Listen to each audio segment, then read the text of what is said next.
저희가 매주 이렇게 말씀을 듣기는 하는데 사실 이렇게 한 주가 딱 지나면 한 주까지 지나기도 전에 지난주에 무슨 말씀을 들었더라 생각해 보면 좀 가물가물해지죠. 그래서 이 사도 바울은 이 같은 말을 하는 것이 자신에게는 수고로움이 없고 또 이렇게 듣는 우리에게는 안전하다 이렇게 말씀하셨는데, 이 하나님 말씀은 사실은 우리가 이 말씀을 제대로 알고 또 제대로 믿기만 하면 사실 놀라운 변화가 일어납니다. 근데 안타깝게도 이 하나님 말씀이 들려지긴 하는데 어떤 때는 보면 많은 순간에 이 콩나물에 물 주는 것처럼 그냥 듣자마자 싹 빠져나가 버리는 것 같은 이런 그 느낌이 듭니다. 그래서 또 말씀을 들어보고 생각해보고 그 다음에 정말 내가 그 말씀을 제대로 알고 있는가 또 제대로 믿고 있는가 생각해보고 다시 상기하면서 정말 이 말씀대로 믿는다면, 그죠? 말씀대로 믿는다면 우리의 삶에 그 놀라운 변화가 일어나게 됩니다. 그래서 이 말씀을 자꾸 들어보고 생각해보고 이게 필요한데, 지난주에 말씀 본문이 어디였던지 혹시 기억나시는 분이 있습니까? 고린도후서 5장 어디였죠? 한번 찾아봅시다. 그 부분이 어디인지. 자, 고린도후서 5장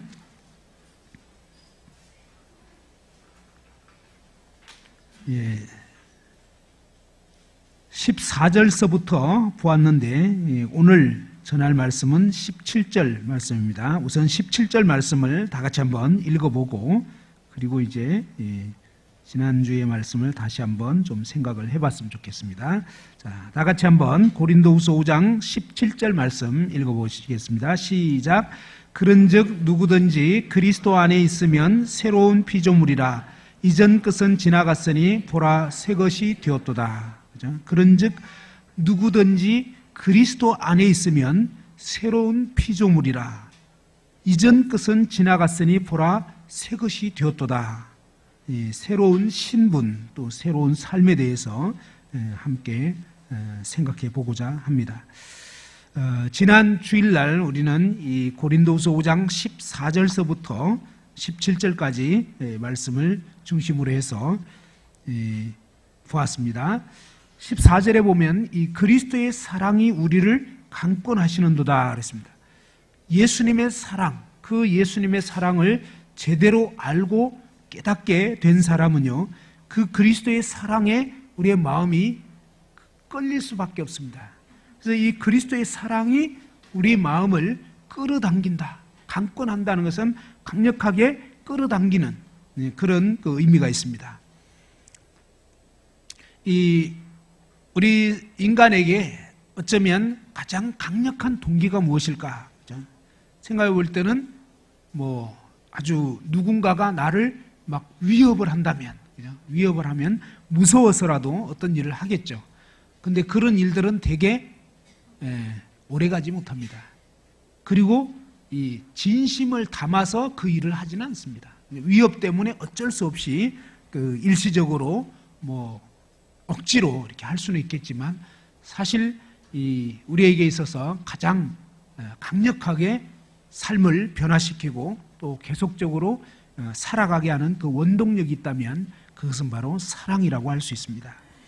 인간적으로 생각해 볼 때도 이렇게 한참 결혼하기 전에 이 사랑에 빠진 그런 사람들 보면, 또 이미 결혼하신 분들은 옛날을 생각해 보면 그때는 어떻게 그렇게 피곤하지도 않았는지 거의 이 막차 타고 끝까지 버티다가 집으로 가고 다음날 또 새벽같이 일어나고 이런 식으로 살아도 별로 힘들지 않는, 그리고 또 이 엄마가 아기 키울 때 보면 정말 피곤하잖아요. 근데도 불구하고 이 아빠보다는 엄마는 잘 버티시더라고, 대체적으로 보면. 그래서 참 이 아기를 정말 자신의 품에 이렇게 그 품 안에 품고서 키웠던 또 이제 낳았던 그런 그 아기에 대해서 이 젖먹이를 향한 그 엄마의 사랑, 그죠? 굉장히 참 놀랍습니다. 이 사랑하게 될 때, 또 그 사랑을 알 때 그러한 어떤 지속적인 어떤 원동력이 일어나게 되는데, 예수 그리스도께서 우리를 어떻게 사랑하셨는가, 그죠? 그 사랑을 우리가 갈수록 더 깊이 인식하게만 된다면 우리 삶에 놀라운 변화들이 일어날 수밖에 없을 것입니다. 로마서 5장 6절에는 보면 우리가 아직 연약할 때, 그죠? 우리가 아직 연약할 때 그리스도께서 우리를 위해서 죽어 주셨다 그랬습니다. 참 이러한 대목들은 생각해 볼수록 참 인간의 어떤 그 사랑하고는 참 반대라는 생각이 듭니다. 우리는 어떤 사람을 보면서 동일한 실수를 계속 반복한다. 그 다음에 도저히 뭐 고쳐지지 않는다. 그러면 마음에서부터 어떤 생각이 듭니까? 그냥 제끼고 싶은, 그죠? 그냥 도저히 안 돼. 응? 쟤는 안 돼. 뭐 저 사람은 안 돼. 뭐 이러면서 그냥 마음으로부터 이미 끝내버립니다. 근데 예수님의 사랑은 우리가 연약할 때, 연약하다는 말은 형편없을 때, 정말 도저히 어찌해 볼 도리가 없을 때, 그런 뜻입니다. 주님이 우리를 언제 사랑하셨느냐? 어떠한 상황에서, 그죠? 우리는 누구를 보면서 그가 뭔가 이쁠 때, 아니면 그가 뭔가 행동을 잘할 때, 이럴 때는 참 마음이 열립니다. 아, 참 이쁘다고 하고 또 아주 좋은 마음이 들 수 있습니다. 근데 주님이 우리를 사랑하신 것은 그런 때가 아니라 이 연약할 때, 정말 도저히 형편없고 도저히 개선할 수 없는, 그냥 이제는 그냥 접어버릴 수밖에 없는 그 연약할 때 우리를 사랑하신 것입니다. 그리고 주님이 언제 우리를 사랑하셨습니까? 우리가 아직 죄인 되었을 때. 주님이 가장 싫어하는 것이 죄입니다. 그런데 그 죄 가운데 아예 죄덩이가 되어서 살아가고 있었을 그때에 주님 우리를 사랑하셨습니다. 그리고 그 죄인된 우리의 죄를 주님 자신의 것인 양 주님이 온전히 받으셔서 죽음 가운데 자신을 내어주셨습니다. 그리고 이제 더 나아가서 우리가 이 로마서 5장 10절에는 원수가 되었을 때, 그죠? 하나님의 원수, 하나님을 대적하고 사사건건 하나님을 거역하듯, 정말 어떻게 보면 골칫덩어리인, 정말 하나님을 거부했던 그러한 원수였을 적에 주님께서 우리를 위해서 자신을 화목제물로 내어주셨습니다. 이와 같은 이 하나님의 사랑이 우리 마음에 정말 깊이 인식이 되게 되면요, 우리 마음은 그냥 있을 수 없게 되는 것 같습니다. 하나님이 우리를 어떻게 사랑하셨는가? 그리스도께서 어떠한 사랑으로 나를 사랑해 주셨는가? 그죠?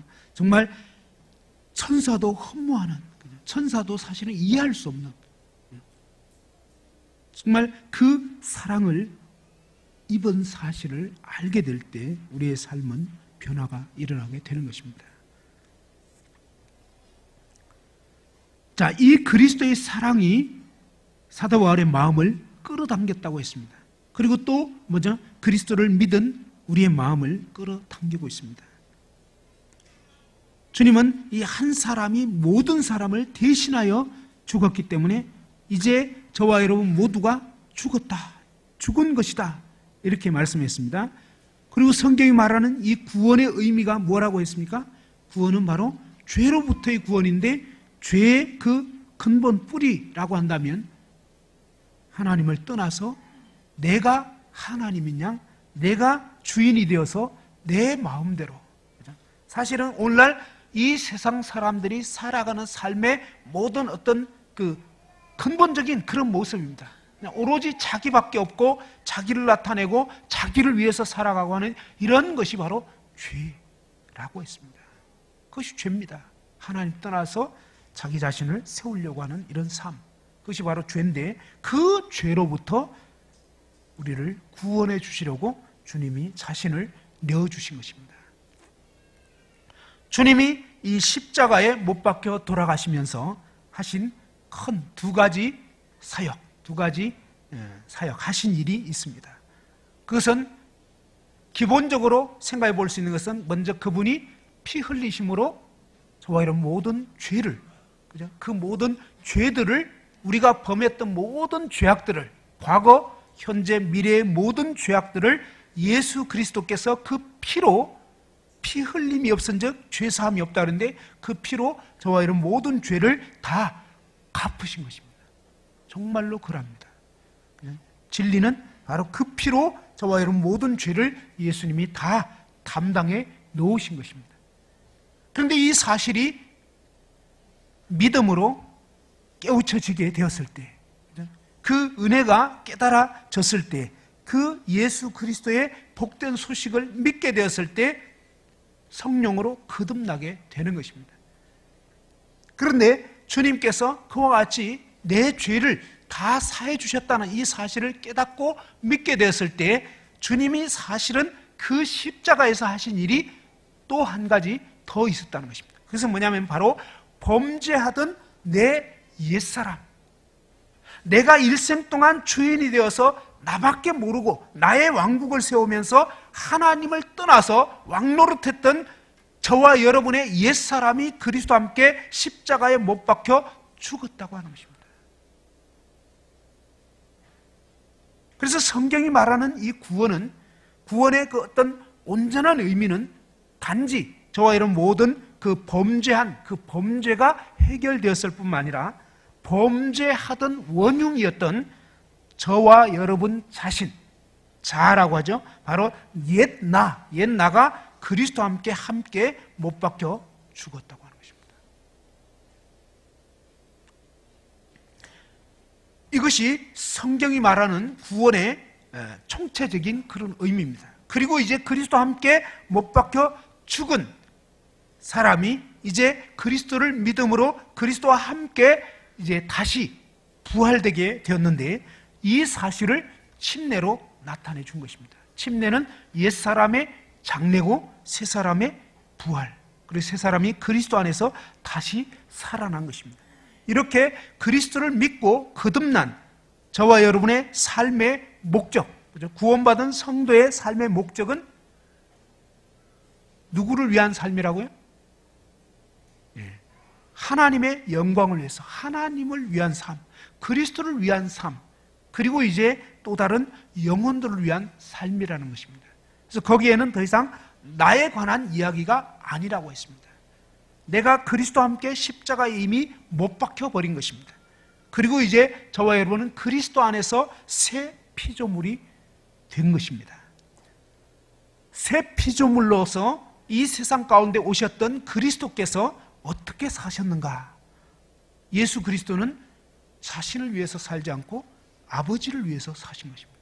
그리고 아버지께서 사랑하시는 영혼들을 위해서 사셨던 것이죠.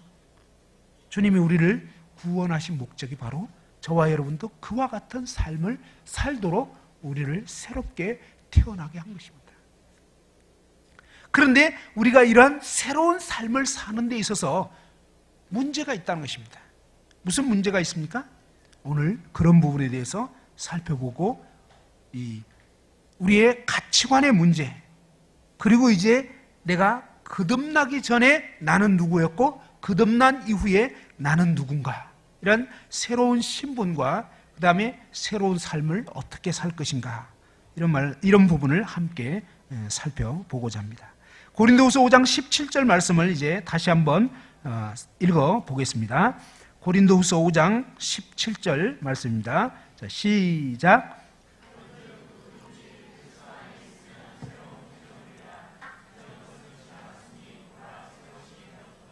예, 성경에서는 분명하게 누구든지 그리스도 안에 있으면 새 피조물이다, 이전 것은 지나갔다, 보라 새 것이 되었다, 이렇게 분명하게 알려주고 있습니다. 하나님 말씀은 거짓일까요? 아닙니다. 이것은 진짜입니다. 진짜인데 문제는 이 말씀대로 거듭난 성도가 살아가고 있느냐? 그건 약간 별개의 문제입니다. 근데 이 진리대로 살아갈 수 있으려면 어떻게 돼야 되는 것인가? 그런 부분에 있어서 문제점이 있는데, 그것은 뭐냐면 이 가치관이 잘못 형성되어 있으면 비록 새로운 피조물로 거듭난 자가 되었다 할지라도 여전히 옛 사고방식대로 살아갈 수 있다고 하는 것입니다.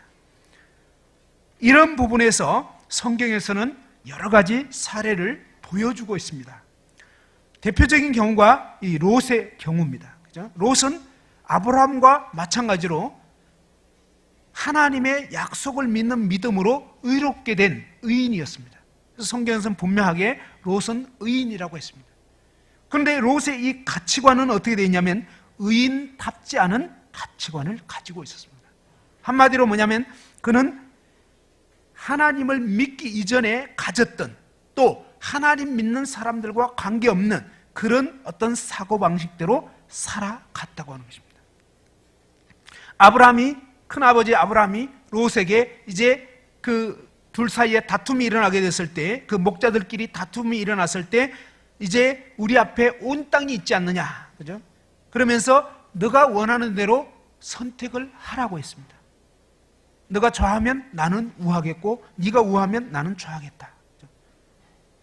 그랬을 때 이 롯은 기근을 만났을 때 들어가 보았던 그 애굽의 삶의 모습들을 보면서 그것을 가치 있게 여겼던 것입니다. 뭡니까? 애굽의 그 풍요.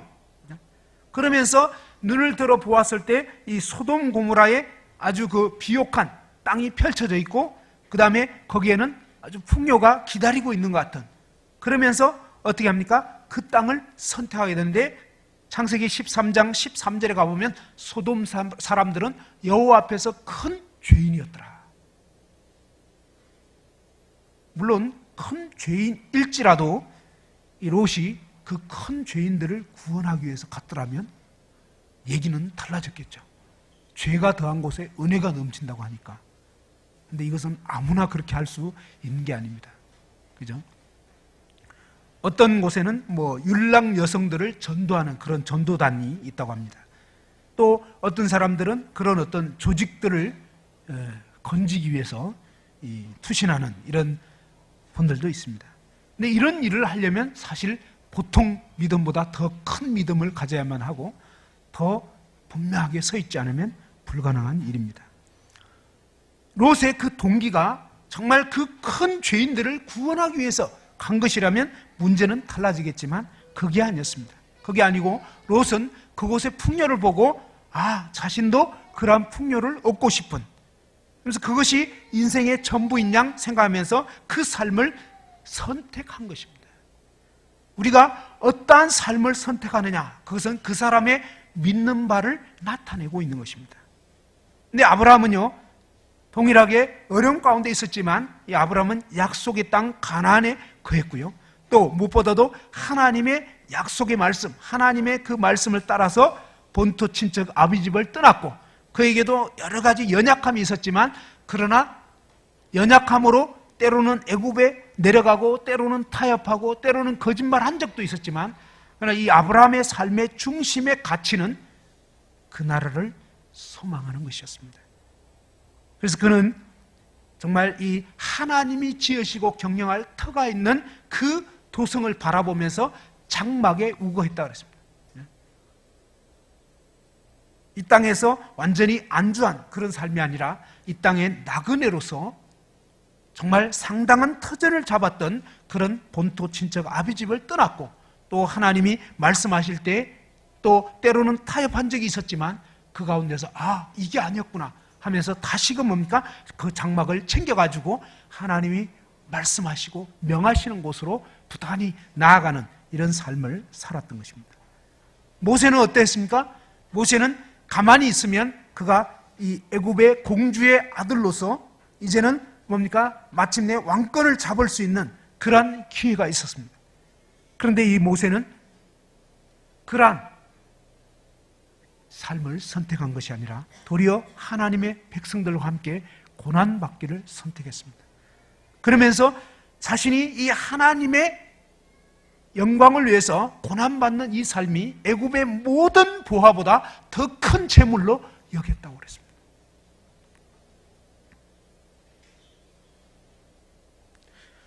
우리의 삶의 가치가 어떠해야 되는가? 그것을 보여주는 그런 대목들입니다. 삼손의 경우는 그는 순간적인 이 육체의 정욕을 하나님 나라의 어떤 영광스러운 과업보다 더 귀하게 여겼습니다. 그래서 자주자주 뭡니까? 그런 그 성적인 죄악 가운데 자기를 내어주었습니다. 그것이 삼손의 가치였습니다. 우리가 단지 거듭났다고 끝나는 문제가 아니라 내가 지금 가지고 있는 이 생각, 나는 무엇을 정말 귀하게 여기고 있는가? 말로만이 아니라 내 삶의 선택에서 어떤 선택을 하고 있는가가 무엇을 믿고 있는가, 무엇을 귀중하게 생각하고 있는가를 보여주는 것입니다. 그래서 이런 부분에 있어서 먼저 우리 자신을 돌아보고 자기 자신을 진지하게 뭡니까? 이 잘못된 사고방식으로부터 진리의 말씀으로 바꾸어 나가지 않으면 우리는 변화된 삶을 살 수가 없는 것입니다. 로마서 12장 1절 2절 말씀 한번 보시겠습니다.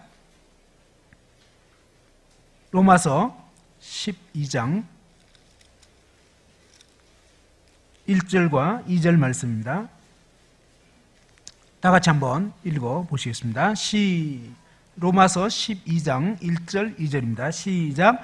그러므로 형제들아 내가 하나님의 모든 자비하심으로 너희를 권하노니 너희 몸을 하나님이 기뻐하시는 거룩한 산 제물로 드리라. 이는 너희가 드릴 영적 예배니라. 너희는 이 세대를 본받지 말고 오직 마음을 새롭게 함으로 변화를 받아 하나님의 선하시고 기뻐하시고 온전하신 뜻이 무엇인지 분별하도록 하라. 사도 바울은 로마에 있는 성도들에게 형제들아 내가 하나님의 모든 자비하심으로 너희를 권하노니 너희 몸을 하나님이 기뻐하시는 거룩한 산제물로 드리라 했습니다. 저와 여러분의 이 몸을 하나님이 기뻐하시는 거룩한 산제물로 내어드리라고 말씀하는 것입니다. 제물은 제단 위에 딱 받쳐지게 되면요, 이제 그 제물 스스로는 살아갈 수가 없는 것입니다. 스스로 어떻게 할 수 있는 게 아니에요. 그냥 드려진 거고 그 다음에 그 드려진 뜻에 의해서 이제는 태워지게 되는 것입니다. 한마디로 이 제물로 드려진다는 것은 나의 주도권을 포기한 것입니다. 하나님 그분의 뜻에 온전히 나 자신을 내어드리는 것입니다.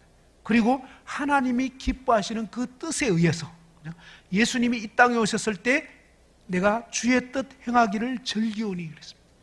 아버지 하나님의 뜻을 행하기를 즐겼다는 것입니다. 아버지 하나님의 그 뜻대로 자신의 삶을 내어드린 것입니다.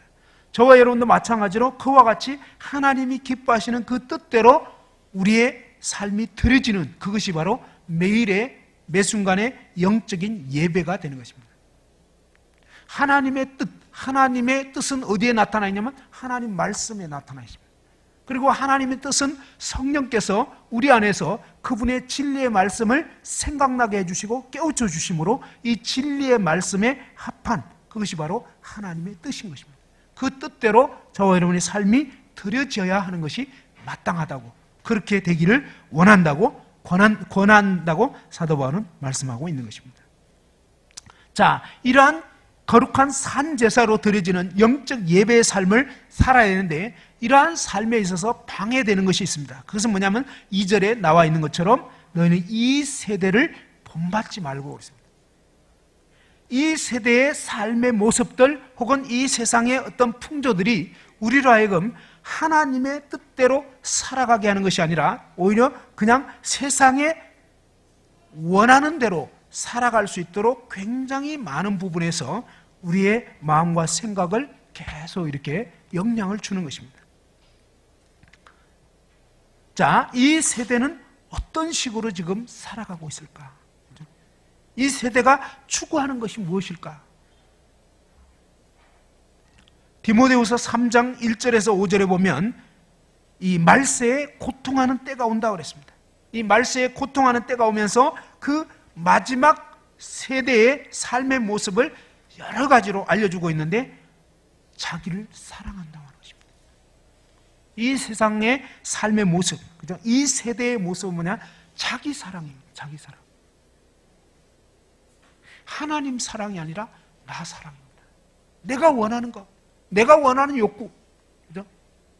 내 기분, 내 감정, 이것이 그냥 거의 전부가 되다시피 한 그러한 세대가 바로 이 세대입니다. 그런데 하나님 말씀은요, 내 기분, 내 감정, 내 어떤 그 프라이드, 자존심, 이게 아니라 하나님의 영광, 하나님의 뜻, 하나님의 감정, 다르지 않습니까? 이스라엘 가운데 이 무려 40일 동안이나 이 골리앗이 계속 나타나서 이스라엘 진영에 모독을 가했습니다. 그 이스라엘이 섬기는 하나님을 모독하고 막 무시하고, 그렇게 했을 때 대부분의 사람들은 별 부담이 없었습니다. 그죠?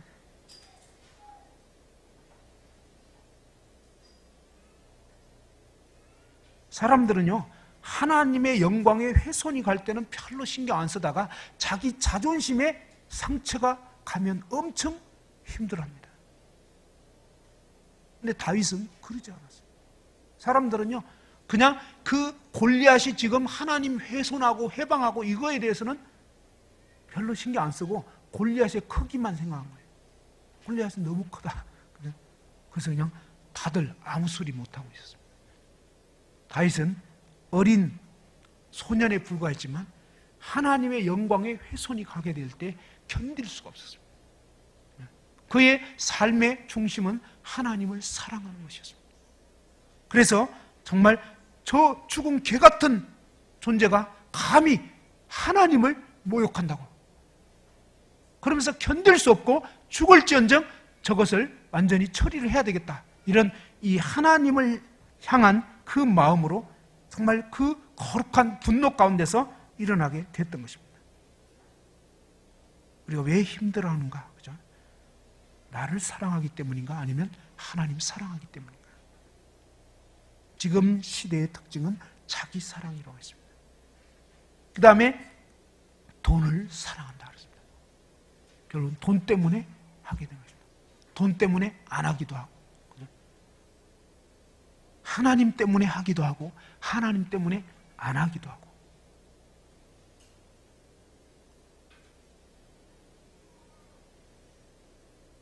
내 삶의 그 동기가 무엇인가? 그죠? 왜 이 일을 하려고 하는가? 하고 있는가? 왜 두려워하는가? 무엇 때문에? 하나님 영광이 훼손될 것 때문에 두려워하는 것인지. 그리고 자랑한다고 했습니다. 교만하고, 그죠? 어때요? 자기 자랑하는 것입니다. 하나님 자랑이 아니라 또 자신을 과시하고 교만한 태도로 살아가고 있습니다. 그리고 이 비방하고 헐뜯고 욕하는 것이 너무 만연되어 있고 너무 쉬운 그런 세대 가운데 우리는 살아가고 있습니다. 어린 학생들부터 그냥 이렇게 욕하지 않으면 아예 대화가 안 되는 것 같은, 그리고 욕하지 않으면 그냥 무시당하는, 또 아니면 욕을 누가 더 많이 더 아주 거칠게 하느냐에 따라서 영웅시대는 그런 시대에 우리가 살아가고 있습니다. 부모를 거역하고 감사치 않고 거룩하지 않고 정이 없고 이 원통함을 풀지 않고, 마음의 원통함, 마음에 누구에 대해서 안 좋은 마음이 있어요. 근데 계속 그걸 품고 있는 거예요. 절대로 풀질 않아요. 여러분, 거듭난 성도라면요, 주님은 어떻게 말씀하셨죠? 형제가 나에게 죄를 범했어, 어떤 잘못을 범했단 말이에요. 그러면 몇 번이나 용서해 주리까? 그죠? 몇 번?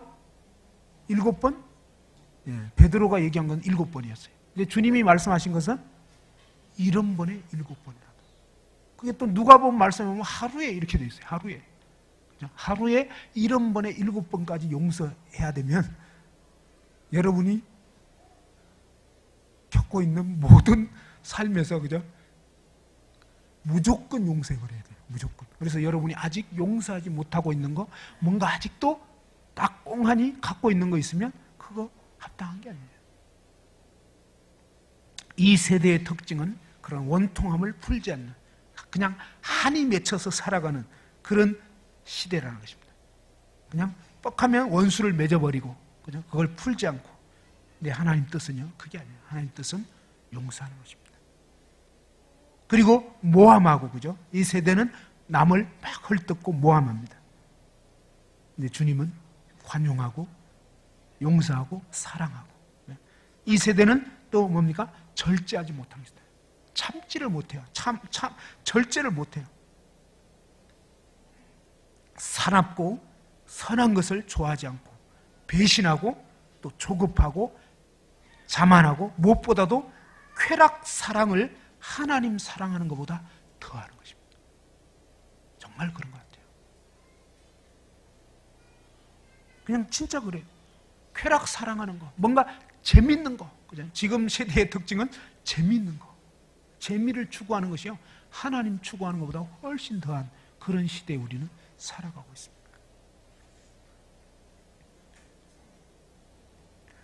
참 오락을 하고 어떤 게임을 하고 이런 것은 뭐 몇 시간 해도 별로 지치질 않죠. 질리지도 않고.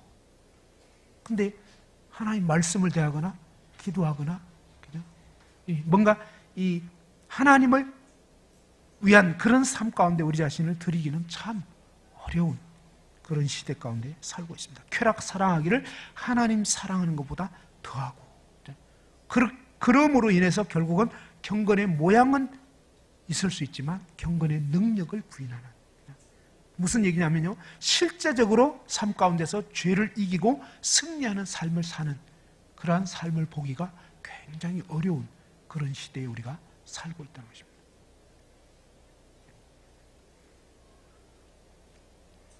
작년에 있었던 일이지만, 작년에 어때요? 제 딸아이가 대학 어떤 신입생 환영회 거기에 갔더니 정말이지 뭡니까? 그냥 남학생, 여학생 할 것 없이 제 딸만 빼놓고 다 술 마시더라는 거예요. 적어도 거기에 교회 다니는 사람들이 꽤 있었을 거라고 생각해요. 경건의 모양은 있지만 실제적인 능력이 없는, 지금은 갈수록 더 그런 것 같아요. 너무나 이 죄악된 그런 삶이 만연되어 있고요, 그런 죄악된 사고방식대로 그냥 행하고 있습니다. 대학가에 막 그런 문화 얘기 들으면 참 도저히 막 이렇게 이해가 되지 않는, 그냥 이 죄악된 삶을 사는 것이 너무나 당연하게 되어 있고, 아예 아예 막 그냥 술을 진짜 괴짝으로 실어가지고 트럭으로 싣고 막 가고, 그리고 막 이상한 게임도 하고, 그냥 남자 여자 들러붙어가지고 누가 더 오래 들러붙어 있는가, 그것이 그냥 게임의 어떤 이기고 지고 막 이런 식이 되어 있어요. 근데 이것이 뭐냐면 바로 지금 이 세대의 모습입니다. 근데 그 가운데서 정말 분명하게 저거 아니야, 이건 아니라고 딱 분명하게 얘기할 수 있는 그런 살아있는 그리스도인들이 필요한 시대라는 것입니다.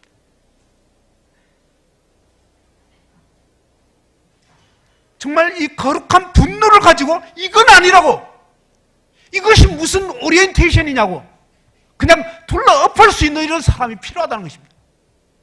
정말 이 뭔가 지금 세대에 썩어 있는, 정신이 제대로 안 박혀 있는, 그냥 모든 사람이 그렇게 가고 있으니까 그냥 가고 있는 그런가 보다.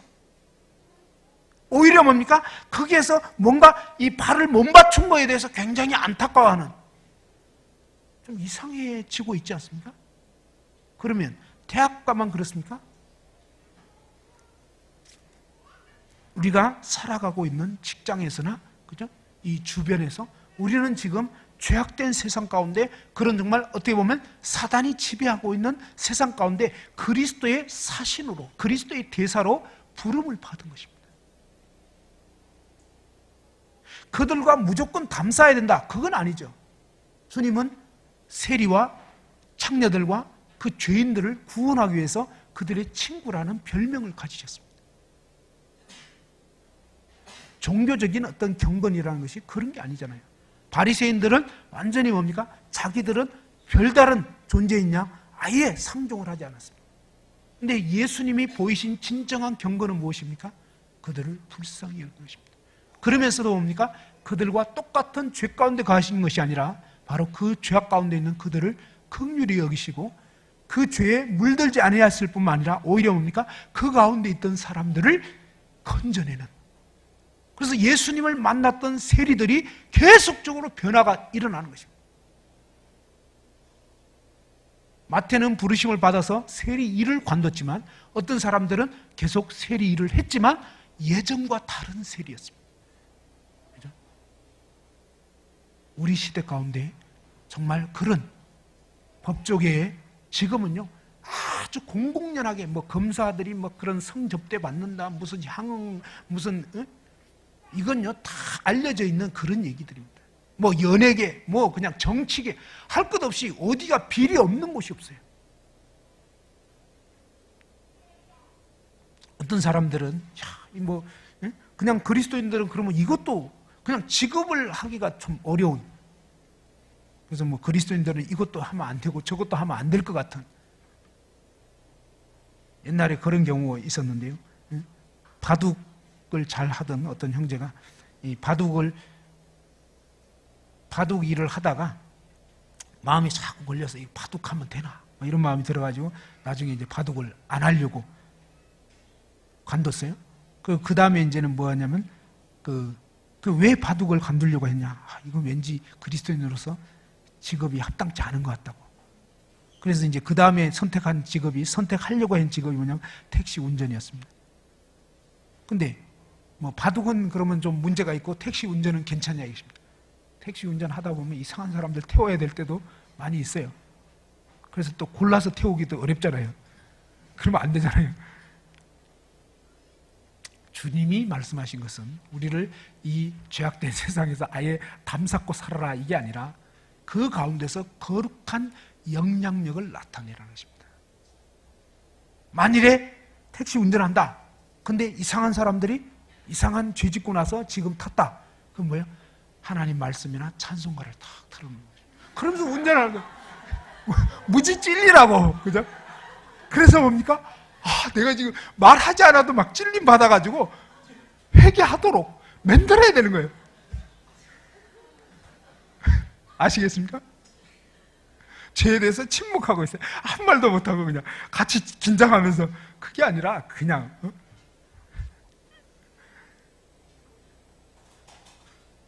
한편의 생각이 얼마나 멋있겠습니까? 우리가 그냥 이 세상에서 아주 희한한 별종들이 있어가지고 아주 그냥 소문이 나야 돼요, 사실은. 그래서 분명하게 빛 가운데 자신을 드러내고 빛을 증거하는. 우리 시대에, 노아 시대에 노아 한 사람만 진짜 그렇게 한 거예요. 주님이 우리를 왜 그곳에 두셨느냐 이것입니다. 주님은 오직 마음을 새롭게 함으로 변화를 받으라고 했습니다. 우리의 이 지식에까지 새롭게 하심을 입어야 하는 것입니다. 어떻게 해요? 하나님 나라의 가치로, 하나님의 말씀으로 무장되어서 이건 아니구나, 이런 분별력 가운데서 확실하게 그것을 말할 수 있고 선포할 수 있고 그런 삶을 살 수 있는 그리스도께 속한 이런 사람들이 되어야 하는 것입니다. 나의 가치관의 문제. 나는 지금까지 어떠한 가치관을 가지고 살아가고 있는가? 이 세대가 살아가는 그런 식으로 살고 있는가? 주님은 분명히 이 세상 가운데서 경건하게 살고자 하면 핍박을 받는다고 그랬습니다. 핍박받는 것을 두려워하지 말고요, 그들 가운데서 이상한 사람 취급받는 것을 두려워하지 마시고 분명하게 이 빛을 증거하고 드러내야 한다는 것입니다. 내가 누구인가? 그죠? 거듭나기 이전에 저와 여러분의 모습을 생각해 봅시다. 거듭나기 이전에는 우리는 죄인이었습니다. 그래서 죄를 짓는 것이 당연했던 것입니다. 그죠? 거듭나기 전에 주님께서는 요한복음 8장 44절에 너희는 너희 아비 마귀에서 났다 그랬습니다. 근데 그 말씀을 하신 대상이 누구냐면 유대인들이었습니다. 근데 유대인 중에서도 뭡니까? 예수님 믿는다고 하는 유대인들이었습니다. 요한복음 8장 31절서부터 보면 그러므로 예수께서 자기를 믿은 유대인들에게 이르시되 너희가 내 말에 가면 참 내 제자가 되고 진리를 알지니 진리가 너희를 자유케 하리라. 우리는요, 내가 명목상으로 예수님 믿는다, 교회 다닌다 그러면 하나님 믿는 것으로 착각하기가 쉽습니다. 근데 예수님께서는 분명하게 예수님 믿는다고 하는 그 사람들에게 뭐라 하냐면 너희가 내 말에 거하면 진짜 내 제자라고 했습니다. 근데 주님의 말씀이 거하지 않고 주님의 말씀이 역사되지 않고 사라지지 않고 이건 아니라는 거예요. 가짜라는 거예요. 그러면서 오히려 요한복음 8장 44절에는 너희는 너희 아비 마귀에서 났다 그랬습니다. 거듭나지 못하고 그냥 교회만 다닌다, 그냥 예배당만 다닌다, 그러면 주님은 아니라고 했습니다. 참 심각한 문제죠. 그래서 정말 이런 부분에서 자신을 돌아보고 내가 과연 거듭난 자인가, 그리고 주님의 말씀이 나를 주장하는가, 주장되는가, 그죠? 아니면 여전히 내 마음대로 사는 자인가. 내 마음대로 살고 있다면 여러분 회개하셔야 하는 것입니다. 그죠? 회개하지 않는 천국이 임하지가 않는 것입니다. 주님 분명히 말씀하세요. 회개하라, 그러면 천국이, 회개하라, 천국이 가까웠다. 회개 없는 구원은 없습니다. 회개는 뭡니까? 자기가 왕된 삶에서 돌이키는 것입니다. 그게 바로 죄니까요. 내가 아니요 그리스도입니다. 하나님 발 앞에 무릎을 꿇는 것입니다. 그리고 이제 그 그리스도께서 바로 나 같은 죄인을 위해서 그 십자가를 지신 사실이 실제적으로 믿음으로 화합되어졌을 때 그에게는 이제 변화가 일어나게 되는 것입니다. 그런데 이와 같이 거듭난 자라 할지라도 뭡니까? 그의 그 옛사람의 모습, 그것이 옛사람은 죽었지만 옛사람의 그 기질과 습성과 이런 것들이 육신이라고 남아있는 것입니다. 그래서 육신은 성경에 보면 sinful nature 그랬는데 이 죄악된, 죄가 가득한 본성이다 그랬습니다. 그 옛사람의 기질과 습성이 거듭난 성도 안에 이 몸 속에 남아있다는 것입니다. 그것을 죄의 몸이라고 그렇게 표현하기도 합니다. 죄에 길들여졌던 몸, 그죠? 죄에 길들여졌던 사고방식, 또 그런 어떤 성향, 이런 것들이 거듭났지만 저와 여러분 안에 있습니다. 한마디로 거지 근성이 남아있습니다. 언제까지요? 몸을 벗을 때까지. 그래서 이 거듭난 그리스도인 안에 남아있는 이 육신의 그 죄성이 어떠냐면요, 막 시기, 분쟁, 다툼, 엄난, 분노, 악한 생각, 교만, 막 온갖 그런 안 좋은 이런 생각들, 그런 어떤 성향들이 사실은 거듭난 성도 안에 남아있어요. 그래서 참 괴로워요. 근데 진리를 명확하게 깨닫지 못했을 때는, 그죠? 구원은 받았지만 이 사실을 잘 알지 못하면 그것이 꼭 나 같아요. 저는 오랫동안 그것이 진짜 난 줄로 생각했습니다. 그래서 정말 너무너무 괴로웠어요. 막 죽고 싶었어요. 근데 세월이 지나면서 나중에 이 말씀을 자꾸 듣고 또 보고 하면서 깨닫게 된 것이 뭐냐면, 아, 이것이 내가 아니구나. 사도 바울이 말한 것처럼 로마서 7장 18절에 뭐죠? 내 속 곧 내 육신에 선한 것이 거하지 아니한 줄 아노니. 이것이 내가 아니요 내 속에 거하는 죄니라. 내 속에 거듭난 내 안에 이런 죄성이 남아있다는 것입니다. 그리고 이 죄성이 끊임없이 뭡니까? 그런 것으로 내 삶을 이끌어 가도록 막 자극을 하고 충동질하고 있는 것입니다. 남이 잘 되면 막 시기하는 마음이 일어나려고 하고, 그죠? 또 누가 나 기분 나쁜 얘기하면 막 기분 나빠하려고 하고, 막 이런 것들이 수시로 올라옵니다. 근데 이것이 뭡니까? 바로 육신이라는 것입니다. 그런데 그 가운데 이끌려서 살았던 옛사람은 그리스도와 함께 이미 죽었다고 하는 것입니다. 그래서 비록 그런 성향들이 있지만 그 성향대로 살 필요가 없는,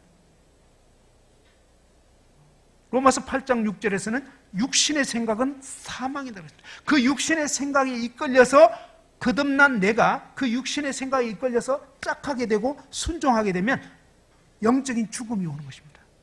그러면 어떻습니까? 마음이 막 어두워집니다. 눌리고 괴롭고 막 힘들어져요. 이제 더 이상 거지가 아닌데 거지처럼 살았기 때문에 거지 같은 기분이 든 것입니다. 근데 영의 생각은 생명과 평안이라고 했습니다. 인간적인 계산으로는 분명히 이렇게 해야지 뭔가 더 이득을 볼 것 같은데, 근데 주님이 주시는 생각은 오히려 막 손해보는 어떤 길을 제시하고요, 또 아니면 거의 망할 것 같은 어떤 그런 길들을 안내해 줄 때, 아브라함의 경우를 생각하면요, 본토 친척 아비집에서 계속 터잡고 있었던, 거기서 계속 사는 게 남은 여생이 평안하고 잘 먹고 잘 사는 길이라는 거예요. 근데 하나님의 약속의 말씀은 본토 친척 아비집을 떠나서 가라고 하는 것입니다.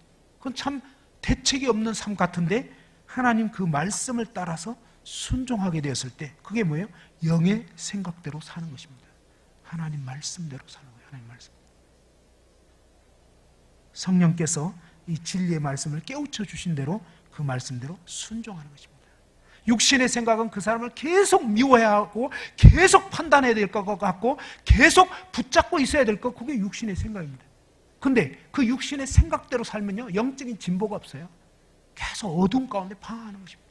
주님 말씀대로 그냥 용서해버리는 것입니다. 그 다음에 판단하는 마음 품는 것은 죄입니다. 그래서 주님 앞에 그 죄를 탁 자백하고 돌이키는 거. 그래서 이제는 뭡니까? 주님이 말씀하신 대로 순종하면서 살아갈 때 생명과 평안이 역사되는 거예요. 그때부터 뭡니까? 열매 맺는 그리스도인의 삶이 역사되게 되는 거예요. 그리스도의 그 향기가 막 나오게 되는 것입니다. 거듭난 후에 우리는 새로운 신분을 가진 자가 됐습니다. 새로운 신분. 누구든지 그리스도 안에 있으면 새로운 피조물이라. 이전 것은 지나갔으니 보라 새 것이 되었도다. 거듭난 후에 이제 거듭나게 되었을 때 하나님이 저와 여러분에게 주신 새로운 신분, 참 놀라운 것입니다. 첫 번째로 새 피조물이라고 했습니다. 이 어거스틴이라는 사람은요, 이 기독교계 아주 옛시대에 유명한 그런 분이죠. 이 어거스틴은 거의 한 30대 중반, 그때까지 아주 방탕한 삶을 살았었습니다. 그 어머니는 아주 독실한 크리스찬이었는데 이 어거스틴은 죄악 가운데 방황했었습니다. 어머니가 계속 기도했어요. 눈물로 날마다 기도했는데 마침내 어거스틴이 회심하게 됐습니다. 하나님 복음을 듣게 됐고 예수 그리스도를 진정으로 마음 가운데 믿고 거듭나게 되었을 때 변화가 일어나게 됐습니다. 그런데 옛 삶이 정말 안 좋았기 때문에 어느 날 길거리를 가는데 거듭난 이후에 어느 날 예전에 자기가 죄 가운데 살았던 그러한 그 여자가 있었습니다. 죄를 범했던 그 여자를 길거리에서 마주치게 됐어요. 근데 이 여자는 여전히 죄인이니까 어거스틴 보고 막 이렇게 어거스틴 하면서 다시 이제 막 유혹을 하려고 하니까 이 어거스틴이 잠깐! 당신이 보는 이 사람은 옛날에 그 사람이 아닙니다. 그 사람은 죽었습니다. 그러고 나서 뭡니까? 180도 방향을 팍 바꿔가지고 도망을 쳐버렸어요. 이전 것은 지나갔습니다. 그리고 뭡니까? 자신은 옛날에 그 어거스틴은 죽었다는 것입니다. 그리고 이제 뭡니까?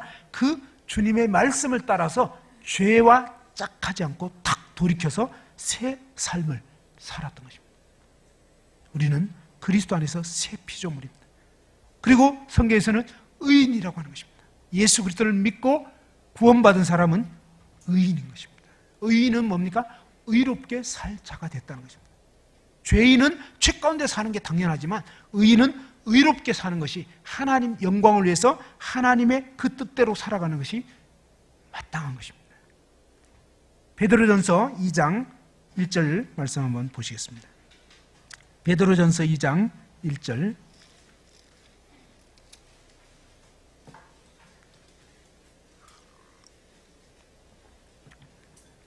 자, 베드로전서 2장 1절 2절 같이 한번 읽어보죠.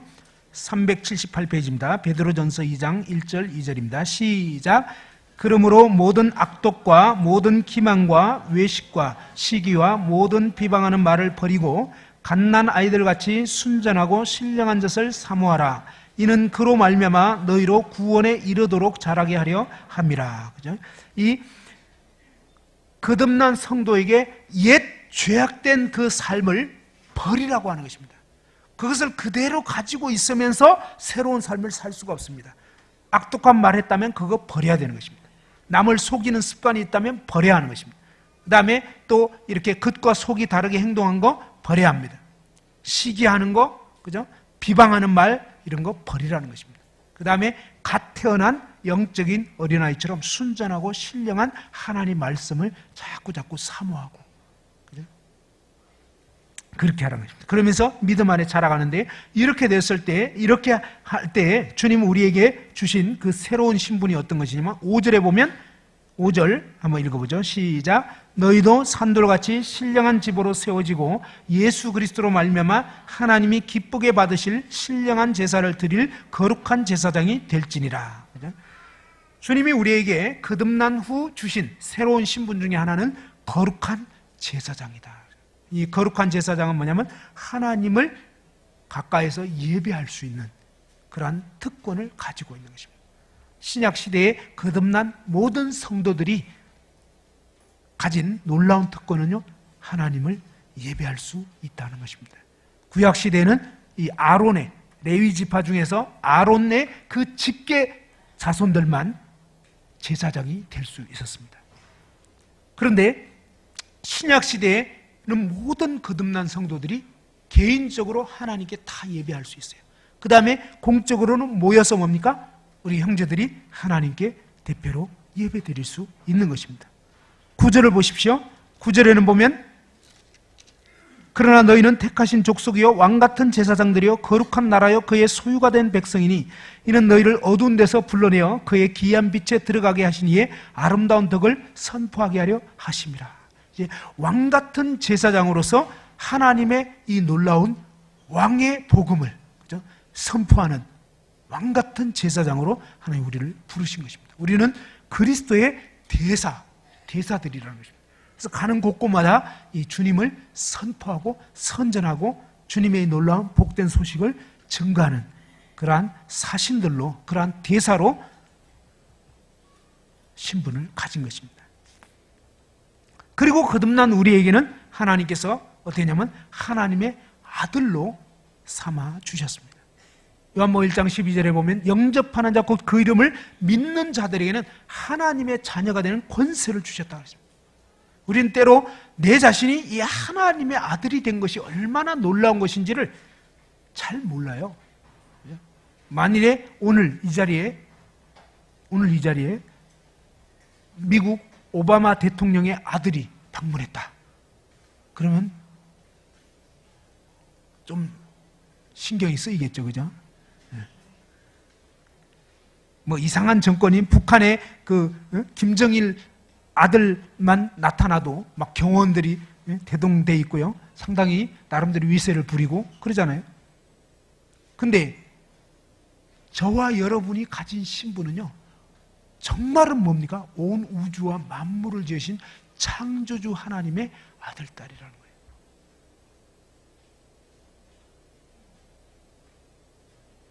제가 이 얘기하면서도 저도 이게 실감이 잘 안 나요. 사실 이 사실만 우리가 제대로 요거 하나만 딱 믿어도 우리 인생 끝나는 거 아니겠어요? 우리가 왜 연연해 합니까? 뭐 때로는 돈 때문에, 때로는 뭐 회사에서 뭐 아니면 또 뭐 그냥 교회 안에서도 뭐 티각태각 할 수도 있고 이러는데, 내가 하나님의 아들이라는 이 사실만 제대로 인식하고 있다면 뭐 그거에 그렇게 연연해 할 필요가 없는 거가 아니냐 이거예요. 이게 이 사실을 우리가 지금 제대로 믿지를 못하고 있거나 실감하지 못하고 있거나 인식하지 못하고 있는 것입니다. 내가 하나님의 아들이구나. 내가 하나님의 딸이구나. 우주와 그 가운데 만물을 지으신 그 창조주 하나님의 아들, 딸이라는 것입니다. 그러면서 마치 이 대통령 아들에게는 경호원이 따라붙는 것처럼, 그죠? 하나님께서 놀랍게도 뭡니까? 그분의 성령님을 저와 여러분 안에 보내주셨어요. 그래서 저와 여러분 안에 성령님께서 늘 우리를 인도해 주시는 것입니다. 붙잡아 주시고 보호해 주시는 것입니다. 결코 너희를 버리거나 떠나지 않겠다. 그죠? 그 영원하신 성령께서 우리 안에 함께 하십니다. 그리고 또 감사하고도 놀라운 것은 이 부자 간의 관계가 우리가 어떤 사고를 쳤다고 해서 아버지 아들이 안 되는 것이 아니다 하는 것입니다. 그렇다고 사고 치면 안 되겠지만 사고 친다 해도 이 부자 관계가 바뀌지 않는다는 것입니다. 얼마나 놀랍습니까? 그리고 북한에서는 3대 상속을 한다 막 이래가지고 난리를 지금 나고 있지만, 아무튼 우리에게는 뭡니까? 우리는 하나님의 영원한 상속자들입니다. 그리스도와 함께한 상속자라고 했습니다. 그래서 우리가 정말 이 하나님의 영광스러운 그 유업을 이을 자들이기 때문에 이 땅에 사는 동안에는요, 그리스도와 함께 영광을 누리기 위해서 이 땅에서는 고난받는 것이 당연하다. 좀 어려움이 있습니까? 어려움이 있어요? 좀 어려움이 있죠? 예, 그게 당연하다고 하는 것입니다. 우리가 그와 함께 영광을 받기 위해서 고난받는 게 당연한데, 어떤 경우에는 고난받으면 조금 이상한 생각을 하는 분들이 있더라고. 전혀 이상한 게 아닙니다.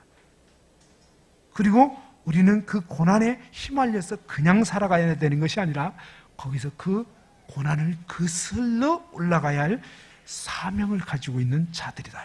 정신을 딱 차리고 뭡니까? 확실한 믿음을 나타내는 이것이 필요합니다. 그리고 그리스도의 가지다. 예수님은 포도나무고 우리는 가지라고 했습니다. 그래서 주님이 나는 포도나무에 너희는 가지니 저가 내 안에 내가 저 안에 있으면 이 사람 과실을 많이 맺나니 나를 떠나서 너희가 아무것도 할 수 없습니다. 놀랍고 감사한 사실은요, 주님은 우리가 이 세상 가운데 살아갈 때 고난 당한다고 했습니다. 어려움 있다고 했습니다. 그런데 주님이 함께 하신다고 했습니다. 그리고 거기서 눈치 볼 것이 아니라, 그죠? 정로가 뭐냐? 하나님 말씀이 뭐냐? 진리가 뭐냐? 요걸 기억하고요, 하나님과 초점을 딱 맞추고 그 상황 속에서 상황 보고 형편 보고 눈치 보고 살아가는 것이 아니라 다니엘처럼 뭐죠? 정말 하나님의 말씀대로 순종하면서 때로는 죽을 것 같지만 용광로 속에 들어가는 그런 삶을 사는 것이 우리 그리스도인이라 하는 것입니다. 그래서 그 가운데서 빛을 드러내고 진리를 순종하는 그러한 자들이 되기를 원하시는 것입니다. 그 외에도 성도나 형제나 친구나 이런 여러 신분들이 있습니다. 이 각각의 신분들을 깊이 묵상하고 삶 가운데 적용한다면 놀랍게 될 것입니다. 마지막 세 번째로요, 그리스도 안에서 우리가 새로운 삶, 이런 새로운 신분을 가진 우리가 어떻게 살아야 되겠습니까? 바로 그리스도께서 내 안에 계시고 그 주님이 나를 통해서 사시도록 주님을 순종하는 삶을 사는 것이 그리스도의 삶입니다. 내 스스로 거룩한 삶을 살려고 몸부림치는 것이 아니라, 그런 의미에서는 내 애씀과 노력을 멈추고 다만 우리를 통해서 그리스도께서 사시도록 해야 하는데, 이 부분에서 조금 오해할 수가 있습니다. 그건 뭐냐? 나는 아무것도 못한다, 나는 아무것도 할 수 없다 이러면서 그냥 진짜 아무것도 안 해버리는 요게 워치만리 질병입니다. 디지즈라고 해서. 그게 아닙니다. 그죠? 워치만리 질병. 그게 아니고 성경에 보면요, 나는 아무것도 할 수 없다 이 말의 의미는 뭐냐면 바로 주님을 떠난 내 스스로는, 내 노력으로는 거룩한 열매를 맺을 수가 없다, 이런 뜻입니다. 그럼 어떻게 되느냐? 바로 포도나무 대신 주님을 신뢰하고 그 주님을 의지하고 주님께 뭡니까? 주님을 신뢰, 주님께 맡기고 주님께 의탁하고 주님께 드리고, 주님이 내 마음에 부담을 주시고 주님이 말씀하신 그대로 순종하는, 그것은 해야 되는 것입니다. 근데 그것마저도 안 해버리면 영 아무 일도 안 일어납니다. 사도 바울은 골로새서 1장 29절에서 이를 위하여 나도 내 속에서 능력으로 역사하시는 이의 역사를 따라 힘을 다하여 수고하노라. 주님이 우리 가운데 주님의 어떤 진리의 말씀을 생각나게 하고 막 소원을 주십니다. 그럴 때 뭡니까? 우리 안에서 행하시는 일은 하나님이에요. 근데 하나님이 소원을 주셨지만 여러분이 안 해버리면 아무 역사도 안 일어나는 거예요. 그렇죠? 주님은 아브라함한테만 말씀하는 게 아닙니다. 오늘 저와 여러분이 똑같이 말씀하고 있어요. 그래서 내가 이번 주부터는 정말 말씀 봐야지, 아니면 기도해야지, 아니면 어떤 영혼에게 전화도 해봐야 되겠고 신방을 해야 되겠다, 막 이런 소원들을 주실 수 있어요. 주님께 어떻게 드려야지, 그죠? 주님께 어떻게 해야지, 그 다음에 내가 이 미움을 버려야지. 주님 구체적으로 이런 마음의 부담들을 주십니다. 그랬을 때 뭡니까? 즉각적으로 그런 것들을 순종하고 해야지 열매가 맺혀지는 거예요. 몸으로 행한 것을 따라서 받게 되는 것입니다. 근데 마음에 그런 소원은 있었지만 실행하지 않으면 아무 열매가 맺혀지지 않는 거예요. 사도 바울은요, 살든지 죽든지 내 몸에서 그리스도가 존귀하게 되게 하려 하나니 이는 내게 사는 것이 그리스도니 죽는 것도 유익함이라. 그래서 자신 안에 사시는 그 그리스도와 더불어서 뭡니까? 힘을 다하여 수고하고 주님을 순종하는 방향에서 결정하고 따른 것입니다. 때로는 막 죽을 것 같고, 때로는 막 엄청 힘들고, 그죠? 막 때로는 속상하고, 왜? 막 무시당했기 때문에. 근데 그런 기분, 감정에 붙들려서 살지 않았던 것입니다. 자기는 이미 죽었다. 오직 뭡니까? 주님이 원하신 뜻대로 순종했던 것입니다. 주님이 우리에게 육신을 남겨두신 이유가 무엇일까요? 때로는요, 왜 거듭난 나에게 이런 막 지저분한 생각들이 일어날까? 막 정말 너무너무 괴로워요. 그죠? 근데 생각을 해볼 때 주님이 왜 이런 육신을 구원받을 때 싹 그거까지 제거해 주셨으면 얼마나 좋을 것 같아요. 그죠? 해피할 것 같아요. 근데 그건 우리 생각이더라고요. 그게 아니고 주님은 우리가 이 얼마나 죄인이었는가를, 심각한 죄인인 것을 깨닫게 하기 위해서 이걸 남겨두셨다는 생각이 들더라고요. 주제를 하라고. 그죠? 두 번째로 뭐야? 자신을 의지하지 않고 오직 주님만 의지하도록. 여러분, 이 육신이 있어도 주님 별로 의지 안 하는데 육신 없으면 여러분 주님 의지할 것 같아요? 완전히 신났죠. 이제 주님 없이 그냥 사는 거예요. 그냥. 근데 육신이 있기 때문에요, 이게 잠깐 방심하면 어느새 교만해져 가지고 막 이상하게 막 살아가게 돼요. 그래서 나는 정말 주님 의지하지만 안 되는 거구나. 다윗 같은 분조차도 어때요? 주님 딱 그 순간 의지 안 했던 거거든요. 그러니까 금세 사고 치잖아요. 그게 뭐예요? 저도 여러분도 마찬가지예요. 주님 의지하지 않으면 우리는 그냥 사고 칠 수밖에 없는 그런 연약한 자라는 것을 알게 됩니다. 그리고 이 육신을 남겨두셨기 때문에 오히려 뭡니까? 우리가 인격적으로 주님을 선택하고 의지할 수 있게 되는 것입니다. 그래서 성령을 순종하는 그런 삶을 살도록 기회를 주신 것입니다. 그 다음에 이것이 뭡니까? 우리의 새 사람으로 속 사람의 성장이 이루어지고요. 그 다음에 상급을 주십니다. 참 놀랍게도 그냥 육신대로 살지 않고 성령을 따라 순종하게 되었을 때 주님 그것을 다 냉수 한 그릇 떠준 거, 그죠? 그것도 기억한다 그랬습니다. 주님이 우리 앞에 이제 정말 이런 저와 여러분을 더 이상 옛사람이 아니라 새 피조물로 삼아주셨고, 이제는 우리의 삶이 나를 위한 삶이 아니라 하나님의 영광을 위해서, 그 다음에 다른 영혼들을 위해서 살도록, 그러면서 나에 관한 부분에 대해서는 이미 그리스도와 함께 끝장 내주셨기 때문에 더 이상 고민할 필요가 없도록, 다만 우리 안에 육신이 있기 때문에 때로 괴롭고 고통스럽지만 분명히 알아야 할 것은 이것이 내가 아니라 내 속에 거하는 죄인데 나는 이제 더 이상 이것을 짝하여 살 게 아니라 주님 바라보면서 주님 나를 새 피조물로 삼아주셨기 때문에 주님 순종하며 살면 된다 하는 것입니다. 한번 기도하겠습니다. 하나님 아버지, 아무리 해도 어찌할 수 없는 그러한 참 죄악 가운데 매였던 정말 죄인이었던 저희를 우리 주 예수 그리스도께서 이 세상 가운데 인간의 몸을 입고 와주셔서 주님 그 한 몸에 저희의 모든 죄악을 다 짊어지셨을 뿐만 아니라 범죄하던 저희 옛사람을 함께 십자가에 못 박아 죽도록 그렇게 해주신 것을 생각할 때 참으로 감사를 드립니다. 이제는 저희를 그리스도와 함께 죽은 자요, 이제 그리스도 안에서 새 피조물이 되게 해주셔서 하나님의 자녀가 되게 해주셨고 정말 의인이 되게 해주셨고 거룩한 제사장이요 왕같은 제사장으로 또 성도요, 형제로, 친구로, 주님의 친구로 살아갈 수 있도록, 이런 놀라운 그리스도의 또 신부로 살 수 있도록 새로운 신분을 주셔서 감사를 드립니다. 이제 저희의 삶의 목적은 더 이상 나 자신을 위한 것이 아니라 오직 하나님의 영광을 위한 삶임을 고백하게 됩니다. 주님, 이제 저희가 살아도 주를 위하여, 죽어도 주를 위하여 사는 저희 남은 생애가 되도록 계속적으로 이 진리의 말씀들을 일깨워 주시옵소서. 감사드리옵고 주 예수님 존귀하신 이름으로 기도드리옵나이다.